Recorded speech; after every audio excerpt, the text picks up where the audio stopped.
On the 16th of July 2024.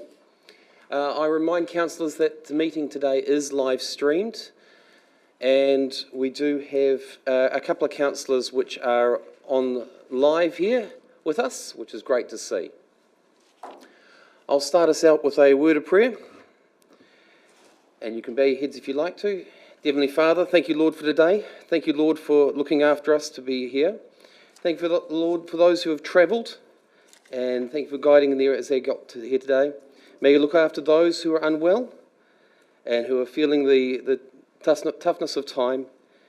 And as we go through your deliberations, Lord, look after us and help us to make the decisions best for your district. In your precious and loving name. Amen. Thank you, councillors. We have at this present moment one apology, which is from Councillor Roka. He's on a late arrival. His vehicle is unfortunately unwell, so he's trying to get here on time. We've had no apologies from Councillor Peters as of yet. Do I have a mover for that? Councillor Harding, Councillor Connop, all those in favour? Any against? Carried. Thank you, councillors. I'll welcome our staff at the team at the back there, as long with the team in the audience, and I also will acknowledge Councillor Peters. Thank you for turning up. Flat battery. Understand car problems this morning. I've heard that from a couple of people, and I will acknowledge Bryce Henderson from Deloitte's sitting at the back there, looking after us and making sure we behave ourselves as we continue for today. Councillors, we'll move on to item 4.1, which is on page 3, which is Development Contributions Policy Adoption Report. I will move that. Do I have a seconder? Councillor Holmes seconds that. I'll read that. That the Council, 1, approve and adopt the Development Contributions Policy for 2024 in accordance with Section 102 of the Local Government Act 2002, and 2, authorise the Chief Executive to make any necessary drafting, typographical or presentation changes or corrections to the Development Contributions Policy 2024 prior to the document being published. Councillors, this is a document which we have had lots of conversation over. We've made a few changes as we highlighted there. The staff have gone through and I believe on page 30 should I say, there was where the staff acknowledged a way that the public had changing the financial impact, which was great to see, and we also made changes for that in the document, which is also... So there was a lot of discussion that went about.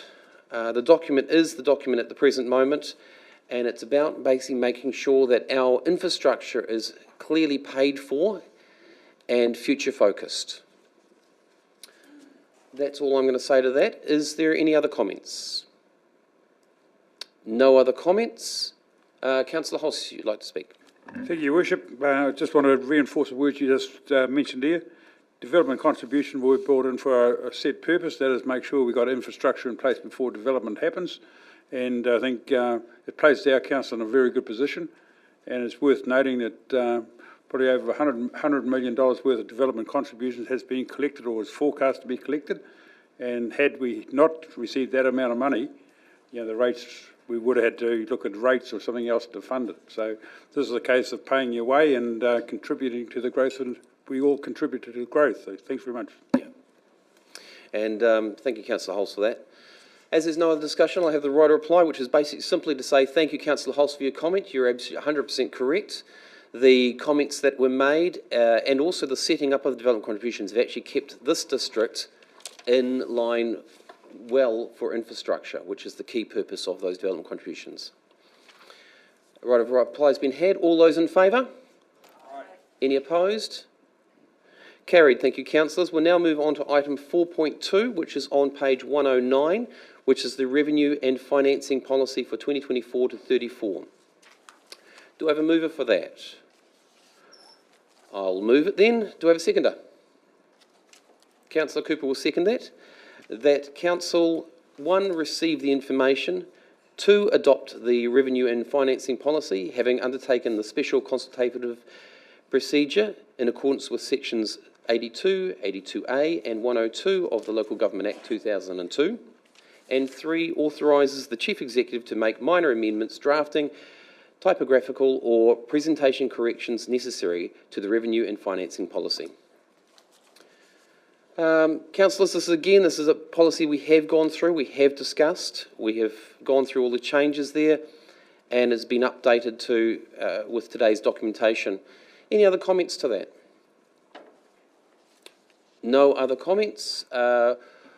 Councillor Cooper. Thank you, Your Worship. I don't think that we can let this long-term plan go through without some discussion on what it means to the people of our district and what it means to the future generations of our district. Councillor Cooper, this is about the financing policy, not the long-term plan. Good as gold. I don't think we can let that go through either, Your Worship. Thank you very much, Councillor Cooper.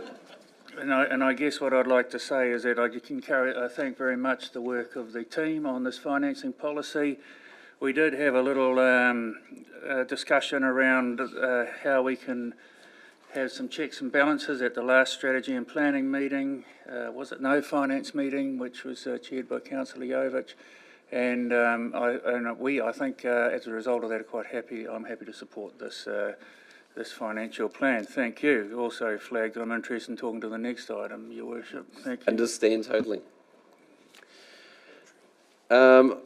Councillors, as the right of reply, all I wanted to say is just highlight you to page 116, 117 and 118, which actually show how a lot of our funding is paid for within the different items and how things have been split up between the team. As the right of reply has been had, all those in favour? Any opposed? Carried. Thank you, councillors. We'll now move on to item 4.3, page 143, including the supplementary agenda. I will move that. Do I have a seconder? Councillor Mackenzie will second that. And this will make me read this again. That the Council adopt the 2024-34 long-term plan. 2, resolve to carry forward unspent capital projects budgets, where applicable, as at the 30th of June 2024, in addition to those already forecast, into the 2024-25 year. These subsequent carry forwards will be part of the revised budget, which will be reported back to Council. 3, notes Council's decisions being made during deliberations as outlined in the minutes of the extraordinary Council meeting 29th of May 2024, attachment 1 in the agenda report. 4, notes that the NZTA, or New Zealand Transport Agency Whangarei subsidy for transport activities will not be finalised until later this year. Once this has been finalised, Council will be able to provide direction on how their local share will be deployed to address any gaps in funding, while further noting it is likely further changes to central government's transport strategy will require a review of revenue, rates and or service delivery through a future annual plan or long-term plan amendment process. 5, authorises the Chief Executive to make any necessary drafting, typographical or presentation changes to the 2024-34 long-term plan document. And I know Councillor Cooper has already signalled that he wanted to speak to this. Councillors and members of the public, I need to acknowledge at this point both the staff, the time that's been involved, the hours of deliberations, the policies that the financial principles and policies that we set out right at the beginning, which are actually highlighted there on page 144. And it actually brings me to, and Bryce, I will acknowledge your letter that you have reported there, where you have actually highlighted, and I don't know whether it's safe to say, but this is probably, in my memory, one of the easiest audits that we have had in this council. I'm sure Councillor Hulse can correct me on that. However, I believe it was an absolutely delight, the team working with you and working with your team, just as much as it was for us to work with you in this as well. Your letter refers to page 222 and 225 of the LTP, which refers to the disclosures that council made. And within your letter, you've also highlighted some of the comments there, which, the information in the plan is based on materially complete and reliable information. That is a testament back to the staff to make sure that the team have actually got correct information in there, and that the councillors have actually been able to deliberate on correct information. With that, I'm probably going to stop at this present moment and allow the other councillors to have their say. However, I will make it very clear that this is, in my mind, probably one of the best long-term plan documents that I've come across, especially with the reducing debt, which is something we haven't done before. Councillor Connor. Might as well get it out of the way. Yes, I'd also like just to acknowledge the amount of effort that the staff have gone into going backwards and forwards, and the time that it's taken for everybody, including the pressure we've put onto them. It's not an easy thing to do, setting a long-term plan. It's not easy to set a rate to put onto people. It's not easy to pay those for certain people. And personally, I find it in myself in the same kind of basket. But it's to actually get the services that we all utilize that this actually goes to. It's not perfect. It would be great if the system was better to work so that we could have a different way of actually getting paid, so we didn't see this huge chunk of money going out, but it is what it is.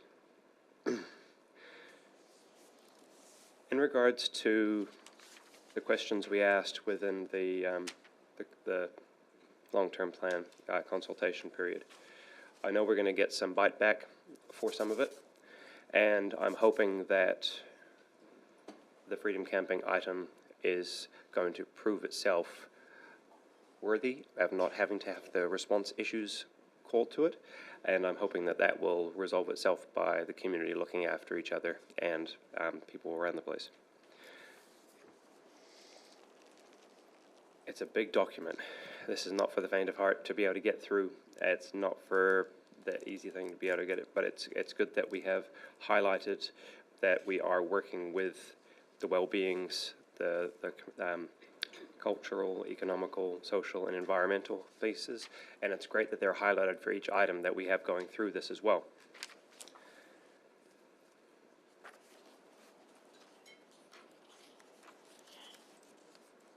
There's a couple of items that I will bring up after the meeting, just for typographical thing. I don't want to waste time right now, but there's there's one thing that I just would like to make sure we note clearly.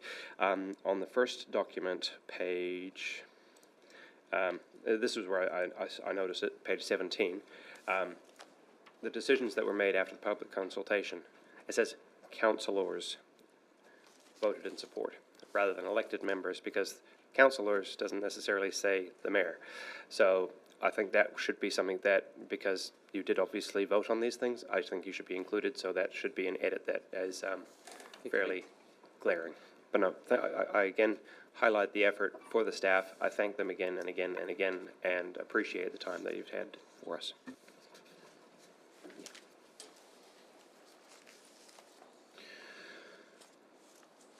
Councillor Hulse.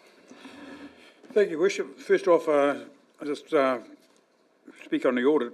The audit actually is quite pleasing to actually have a document of this size to come back with a clean sheet in the audit, and I just want to reinforce probably a change of direction with the auditors. We did have a few difficulties after the last couple of long-term plans, and it took some time, and we've got some unwarranted delays in my mind. But it's good to see that's tidied up, and we can go forward with that audit report for this long-term plan. Just want to question number 4 in the recommendation about the subsidy we get from Whangarei, and we've got to readjust things later on if we get money and all this sort of stuff. That's pretty not very professional at all. Now, this is a government department, yet we can't even get set direction. We can't get the quantum amount. If they'd come out and said you will get received similar to last year, whatever, we'd have a definite to work to. But when we've got to pass a document, a 10-year plan, and then we've got to review some of the contents in it, and the monetary part in it, and our roading is our biggest spend, and it's about being transparent and be able to say to our ratepayers, we're actually standing up for our ratepayers to get our share of subsidies. But we can't do it because we haven't got the final figures, and that's very disappointing. So no reflection on our staff at all. This is outside their control, but we need to give the government some direction that if you want councils to do better, please just do the fundamentals right. Okay, and right through the document, there's another, it's quite interesting, is councils, as we went through this process, and we had plenty of workshops and briefings on it, we actually added 5% more in rate increases over the process. And there's two graphs there. And so over the next 5 years, we're forecasting 9.14% rate increase for 5 years. So everyone goes on about these 10-year plans. They're not 10-year plans, they're 3-year plans, because we review them every 3 years and we really adjust them every 3 years. And so you really got to take notice of what's in the plan. 10, 20, near enough 37, 27%. So it's 17, be cognizant of the fact that some things are outside your control. We just sitting around the table. Anyway, I just want to highlight that. So the other thing is there's just one amendment on page 169, just about the recorders of the minutes that actually went through the process. They were actually passed, but I think there's been needs some readjustment, but that doesn't have to be done as part of this, but I did get in touch with Carolyn yesterday to check that out. Do you want to? I think Carolyn just wants to check on the minutes there. Through the Chair, we acknowledge there is an error in the minutes of the 29th of May on the agenda page 169 around the Aquatic Centre repairs. Yep. The motion was recorded as carried. Councillor Hulse's amendment should have been recorded as carried. The error has no material impact on the adoption of the LTP and will be addressed through a correction to the minutes report to Council. Thank you, Councillor Hulse, for picking that up. Thanks very much. Thank you. That's it, thank you. Okay. So that can be included, so that's good. And it has been included. Thank you very much for highlighting that, Councillor Hulse. Thank you. Councillor Cooper. Thank you very much, Your Worship. I've just been gathering my thoughts on this topic, and I would I echo the comments of the people who have spoken beforehand. I would like to thank the staff and those people who have been asked to come in from outside and give us help as well. Also like to thank the auditor. It's nice to be able to say something good about the auditors, isn't it? And here we are all celebrating him, and he looks like an auditor as well, so that's pretty good. I think that as we debate this, it's a serious topic and it is going to have an impact on our people. Those people, particularly on fixed incomes, are facing challenging times, and we know that. And they've been made more challenging by the fact that there is a recession on at the time. The cost of living prices are rising across the board, plus our, I guess you'd call it our fragile relationship with nature has been exposed, and that is a cost that has come along. So you could argue that several things have lined up to make this actually a very difficult time for our ratepayers, and we should acknowledge that, and I do. And it's not without a great deal of angst that you sort of go through a process like this and end up recommending a rate rise of 17.2% on the general rate. I guess our ancestors arrived at this country in the hope of a brighter future, and in this chamber we often hear people say that we stand on the shoulders of those who've gone before us, and we benefit from the vision that they showed. Those people who did go before us worked hard and they toiled, and they of course did not know us, but they worked for a brighter future for us. And not only that, when asked, they risked it all, and some of them even paid the ultimate price to defend our little country because they believed in what it was and that it needed to be protected.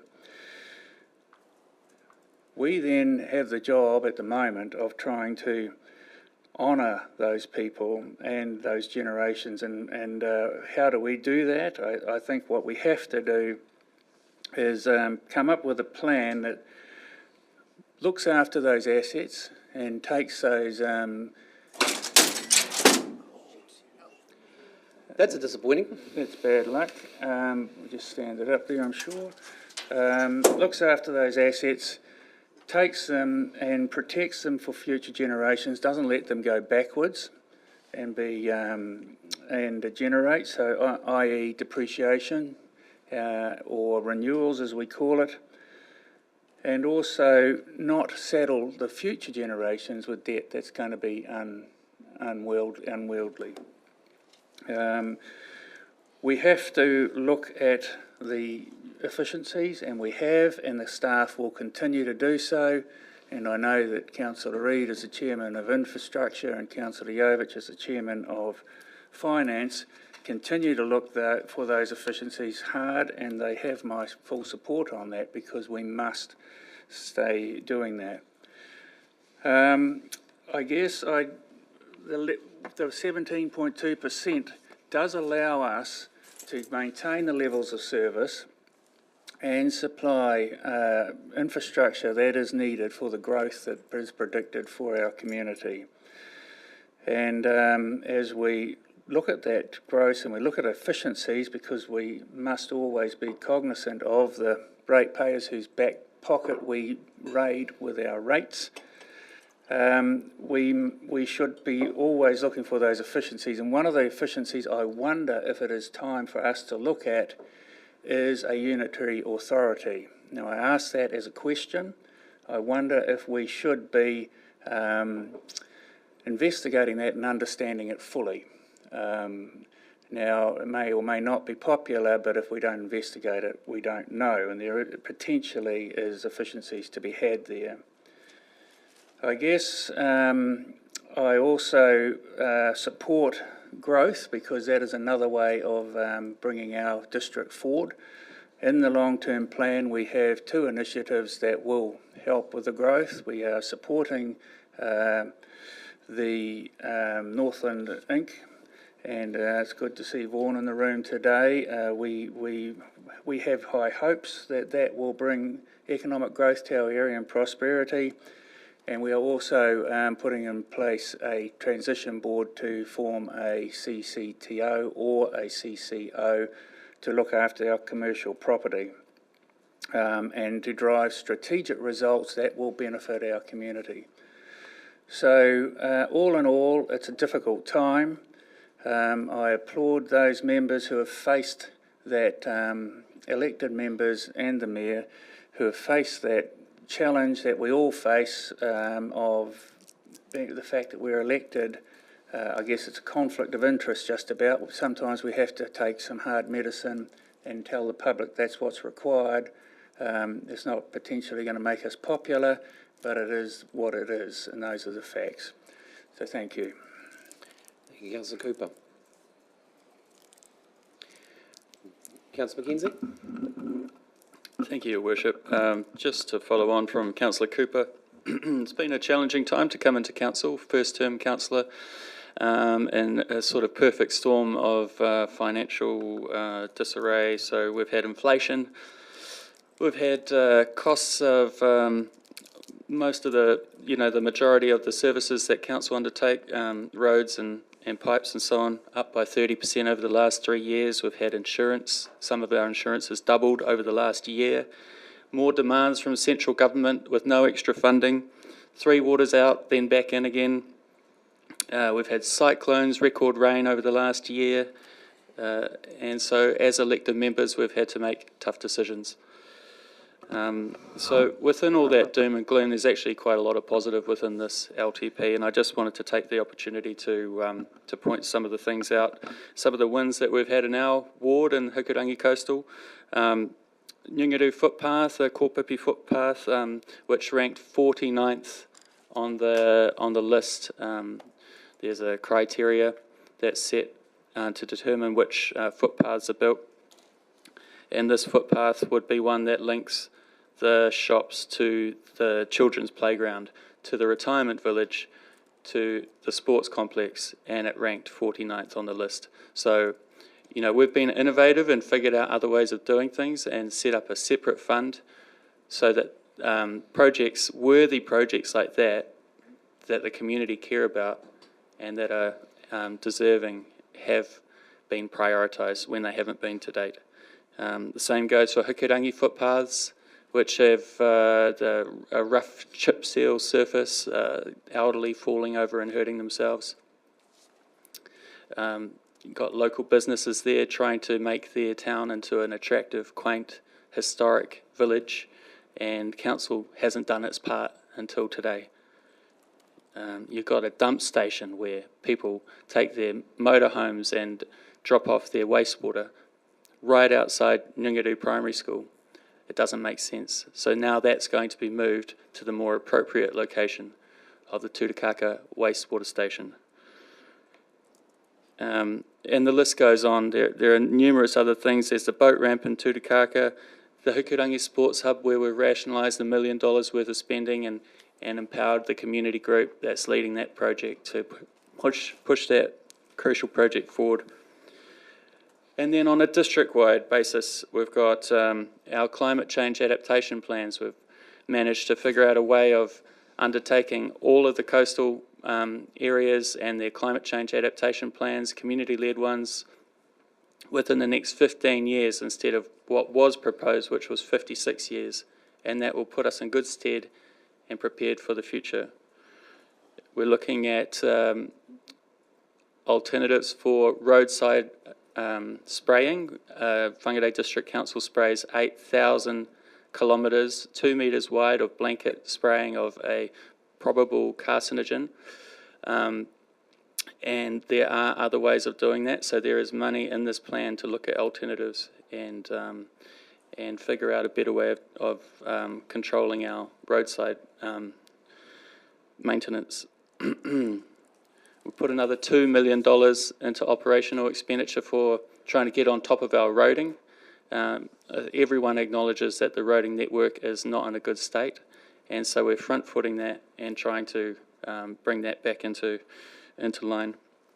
And as Councillor Cooper says, we're investing in Northland Inc., which is our regional economic development agency, and we're hoping to be able to guide and direct the way that they head. For the central city, we're looking to transform Forum North into a vibrant knowledge, education and arts hub to bring people into the city and revitalise the inner city and provide options for education for our youth. With the investigation to a CCO or CCTO, we're going to make better use of council-owned commercial property to achieve the strategic outcomes and push the city's growth forward. And we also have money in the plan for urban design upgrades so that when we have to tear up roads and replace pipes, we can consider how best to reconsider those surface treatments. And one of those is to look at the link between the town basin and Cameron Street Mall, which is a crucial link, and potentially making that more attractive and better for our public, our businesses and tourists alike. So in summary, it's been a really difficult LTP, and in lots of ways it is a back to basics sort of approach, but there is vision there, and there is a lot of partnering with communities and people who are trying to do things for their areas to achieve good outcomes. So I just wanted to highlight some of those positive aspects of the plan. Thank you. Thank you, Councillor Mackenzie. Councillor Peters. Thank you. I'd like to build on what the last two speakers have said. It's actually difficult for people facing this sort of rate rise, but we as councillors need to be responsible for the vision for the future. Both that larger vision of joining Northland Inc. and creating a knowledge hub, and just the day-to-day things. Our library is one of the most used of our facilities, and we just have to keep on keeping on so that that facility remains the vibrant centre that it does. I'm interested in community development, and in that we have also looked at areas where we can be responsible and push the envelope with community housing, thank the Lord. And yeah, I just want to endorse our staff and specifically those leaders of the different departments who are taking care of our roads, which are so important, looking at the community connection that we have, and also quite obviously listening to the audit, really good management of money. And that I acknowledge Councillor Olsen and Alan. Thank you. We are also looking more in this last 3 years, and hopefully in the next 3 years, about being good partners to tangata whenua and progressing that relationship so that it is a positive relationship that pushes us into the future collaboratively. Thank you for the opportunity to speak. Thank you, Councillor Peters. And I just, when you said the councillors, you probably should have also acknowledged Councillor Jovic being the chair of the finance. Olsen. Oh, did I say Olsen? Yes. So we'll just You got it. we know where you were heading with that one, Councillor Peters. Anyway, Councillor Reid. Moment. Thank you, Your Worship. I can't wait to see him turn up in a skirt. Councillor. As Chair of Infrastructure, the focus is on how we do things better to last longer. And I hate dipping into ratepayers' pockets just to be frivolous, so you can rest assured that's not on my agenda. I thought the electioneering should have for highlighting the councillor fund that we're going to use for other projects that don't fit the bill. Thank you. Thank you, Councillor Reid. Councillor Jovic. Thank you, Your Worship. Just first off, I'd prefer if I don't get any plaudits. It's difficulty, first term is a long-term plan. And actually going through this process has been interesting. I think, though, finance team, in terms of the financial requirements that we are trying to set in terms of balanced budget and where we're trying to go with our debt is hats off to them. However, in terms of the plaudits, no, we have failed. In terms of the rates increase, and that we talk about the discussions that we're having on our vision, a lot of that is CapEx projects, which only flows through to OPEX in dribs and drabs. We still haven't hit the main OPEX, and we've only just been sitting in more briefings and workshops over the last few weeks, or even last week, where there's still no change in mindset. So, yeah, we're in two minds of actually voting for this long-term plan.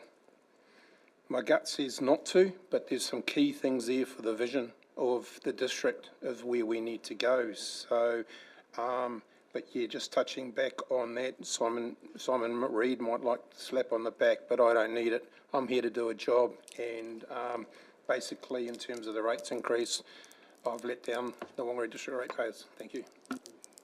Thank you, Councillor Jovic. Councillors, I'll have the right to reply, and I'll just summarise some of the things here. And I just want to say, I take what Councillor Jovic has to say there in relation to the rates increases, and I like him, acknowledge how hard it is for our community, and Councillor Conop has also highlighted that. The 17.2% that we're looking at for this first year is about getting things back on track. Some of you have already highlighted about the cyclones. Some of you have already highlighted about the insurance increases. We've had a report not long ago, within this last month, which actually told us what our insurances are going to be going to. And that is all funded out of rates. The government changes have increased costs on this council immensely, and I'm very, very thankful that Councillor Hulse mentioned about NZTA, because their subsidy makes a huge difference to our district. And just so that everyone understands, we're at 53% subsidy. Far North is at 71. Kaipara is in the 60s. The regional council is at 54. So we are the lowest funded from central government, from NZTA.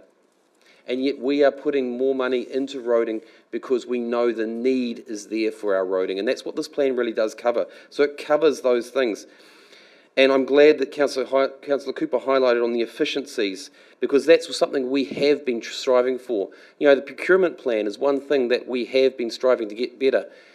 And that will allow our local contractors to actually have more work to be done. So that funding will go back into our community and then come back through in rates. I think it's important that Councillor Mackenzie's highlighted the extra footpaths and the working with our communities, because Councillor Benny and myself have been quite strong, and actually all of our councillors have been quite strong in about trying to make sure we're working closely with our communities to get projects done. Because it's only when we have our communities on side that the projects are actually owned by the community and actually are done and the funds go back into it. So the communities actually benefit themselves. There is a vision here, and there is a vision about making sure we have a sustainable district. A district which is actually able to look after itself, and that has been highlighted by Bryce Henderson from Deloitte.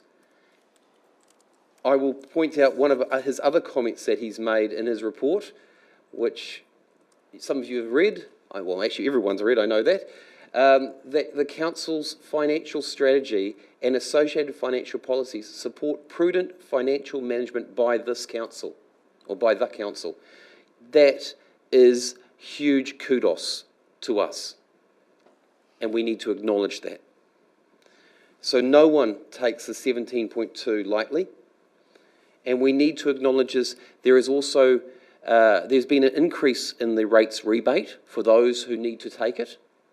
And there's also the staff, our team out there work very, very hard in trying to make sure that if people can't pay their rates, that they talk to them.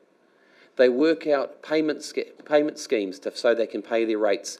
Because every one of our staff here are also ratepayers.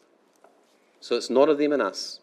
We are all here together. We are all feeling the pain. We are all about the make sure of our district, the Whangarei District, has a strong future. With that, I will finish the right of reply and call for a vote. Councillor Golightly is calling for division. All those in favour, please raise your right hand, or in Councillor Olsen's case, her left hand. Councillor Jovich, Councillor Reid, Peters, Mackenzie, Holmes, Harding, Hulse, Cooper, Connop, Benny, Olsen, His Worship the Mayor. Golightly, and His Worship the Mayor. Those against? Councillor Golightly. And no one's abstaining. Carried. It's been carried. Thank you, councillors. I appreciate your time and energy, and it's especially over to the staff and the team behind. We'll now move on to item 4.4, which is on page 179.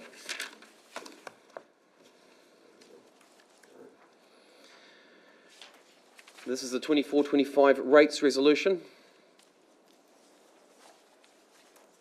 Do I have a mover for that? I'll move it then. Do I have a seconder? Councillor Cooper will second that. For the benefit of everyone here, I will read the first paragraph. We will allow the rest there to be there, and I will finish it off with the last part. The first item is that the Council, 1, having adopted the 2024-34 long-term plan, including the 2024-25 funding impact statement, resolves to set the following rates in accordance with the Local Government Rating Act 2002 for the financial year commencing on the 1st of July 2024 and ending on the 30th of June 2025. We have a section in there which is about general rates, targeted rates, which could include sewage rates, water rates. We have the Whangarei Swamp, which is part of the targeted. We have roading seal extension rates, which is specific for certain areas and certain roads. 2, resolves that the due dates for payments of rates and an imposition of penalties are as follows. And they are, in summary for everyone to understand, the first instalment will be the 20th of August 2024, with the penalty being added on the 22nd of August 2024. Instalment 2, the 20th of November 2024, with the penalties being added on the 23rd of November 2024. The third instalment will be on the 20th of February 2025, with the penalties being added on the 24th of February 2025. And the fourth instalment will be on the 20th of May, where the penalty will be added on the 22nd of May 2025. And then we have, so that was in relation to the general rates, and then we have the water rates, which is the due in item B there of number 2, making sure that they have that as the top of their priority in relation to sewage. Councillor Olsen.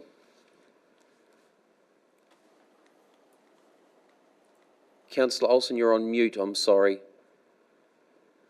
Can you hear me now? We can hear you fine, thank you, Councillor. Thank you. Just a couple of things. Firstly, on the penalties imposed, just a question. So, when you it's only a matter of a couple of days before the penalties are imposed if they can't pay. Is that normal to have such a short time span? It doesn't allow them a huge amount of time, does it? Yeah, Councillor, you have highlighted a good point, and yes, it is standard practice. I'm wondering, does Alan like to add anything to that? Through the chair, that has been a standard practice. The reality is that the invoice is paid almost a month after it's been issued. So there's a lot of time for anybody to make arrangements if they need to and can't pay. What we do, so if it's simply an administrative issue, we will not charge that penalty though. So we are conscious of people sometimes having a little blip in their process, and we won't charge a penalty in those cases. Then secondly, look, I voted for the first motion, but just want to make it clear that I was originally against the rate increase, but it's just something that's going to happen, I know, but just want it noted that I was against it. Okay, thank you, Councillor. And just to highlight there what Alan has actually said, and Alan, we're well aware that there are some people where there are glitches in the system. It could be because they could be getting their rates demand by mail, and of course no longer check their mailboxes, and they've all got the wrong email address on the system. So if there are people who have not got their right emails, you are still wanting them to come to you? Absolutely. The penalty is for people who are choosing not to pay their rates, not those who haven't paid it because of an administrative issue. Thank you. Councillor Hulse. Yes, Your Worship, just, I know we've got to pass this, make sure we get the funds in to activate our long-term plan. So my thing is going back to some of the submission process in the uncompleted works. During this process, we have had requests from commercial land users down at Marsden Point, and they've been told, and I'd like to make sure the councillors are aware of, that we will be doing a category rating review next year. We've been told that. So I want to reinforce to anyone who's listening out in the Bream Bay area that process is still going on. It hasn't been stymied because we adopted today.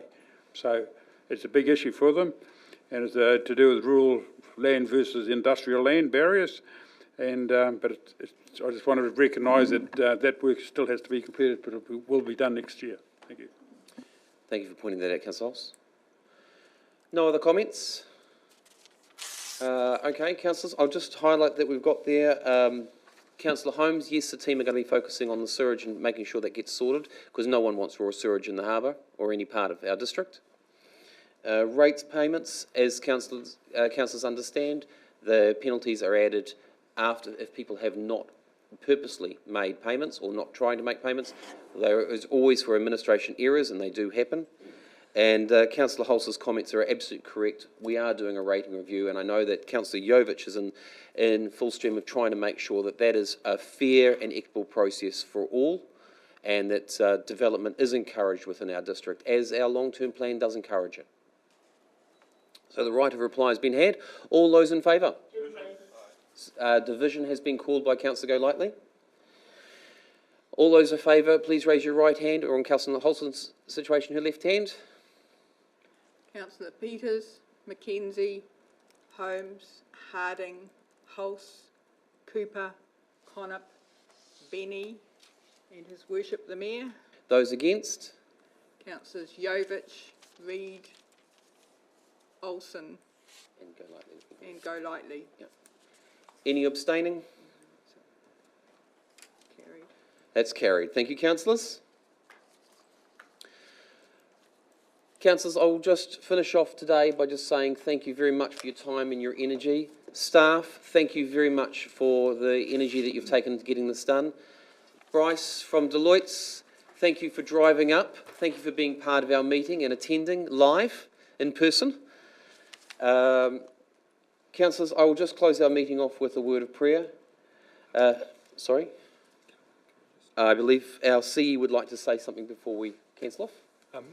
I'd just like to acknowledge all the hard work that the councillors have put in during numerous meetings. All the topics have been debated extremely well, and I'd like to also thank all the staff, in particular the LTP team, but also the people that have been supporting the LTP team through this particular process. So thank you very much for all of that. And I think it's fair to say that this particular LTP has been probably the most challenging and difficult that I've been engaged in. And I think that most of the staff would say the same, with the amount of change that we've seen within our environment and also the change in landscape of legislation as we've gone through this particular LTP.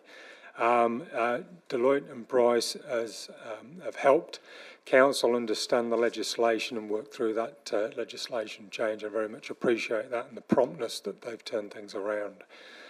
So thank you very much from me. Cheers. Thank you, Simon. Oh, again, if you'd like to bow your heads, you can.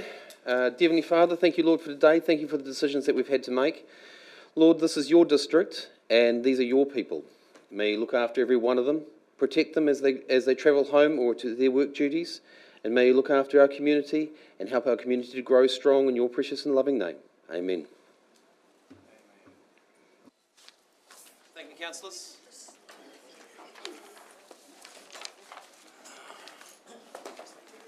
I got that. Thank you. No, don't think like that. I guess we're not going to have a trying to